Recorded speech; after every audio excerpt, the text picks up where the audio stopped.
The Storm Team Weather Desk, sponsored by Route 66 Solar. 5:10 on this Monday morning. You know, off air we were just talking about the story about this kid who was, I believe you said, at a Phillies game, was it? Yeah. Viral video of the woman taking the baseball back from the dad who had wanted, you know, foul balls are, it's kind of just like an unwritten rule of baseball. Whoever comes up with the ball, that's your ball. That's the way it works. That's how I would understand that. So I'm curious, has that ever almost happened to one of you two at a game?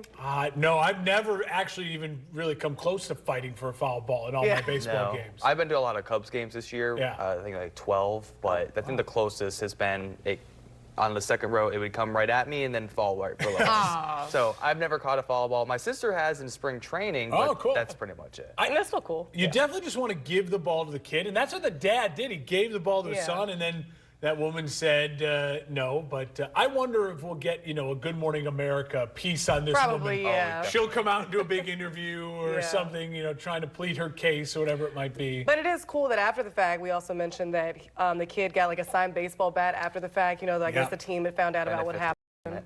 Yeah, the Phillies handled it really well. They treated the dad and the son, you know, and kind of said, hey, you guys did the right thing.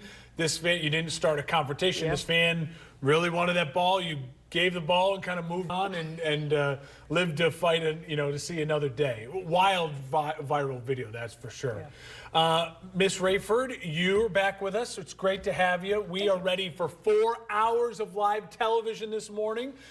We were talking all about it last week. Matt and I were really excited that we're going to be on an extra hour this morning. The Sunrise Crew on our sister station, Fox, Illinois, starting today all the way until 9 a.m. So hopefully you'll stick with us through the duration. Matt?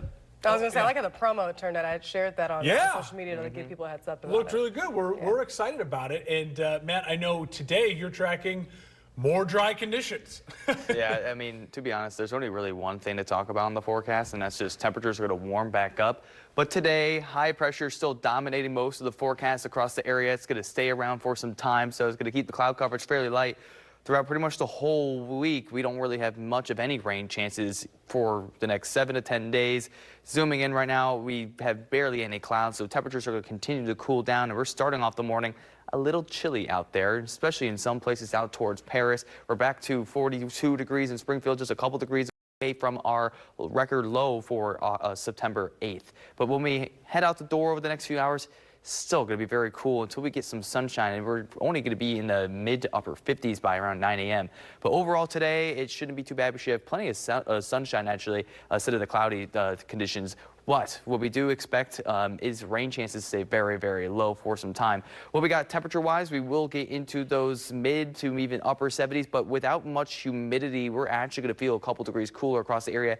Rinse and repeat pretty much the low humidity chances for the next several days. We'll have overnight low of 47 degrees, partly cloudy skies. Still, like I said, a little chilly tomorrow morning, and then we're really going to warm up. Our actual feels-like conditions going into Tuesday, they're going to be not too bad. We're going to be close to that 80 mark, maybe getting into those low 80s, but without any humidity, we're going to feel a couple degrees cooler, still seasonably near those seasonable conditions. So that's pretty much what we have in store for the next couple of days, and then we have to really warm up. But the only chance of rain really on the 7-day forecast is maybe Tuesday early evening, and this is around 5% that we get a very isolated pop-up shower near I-55.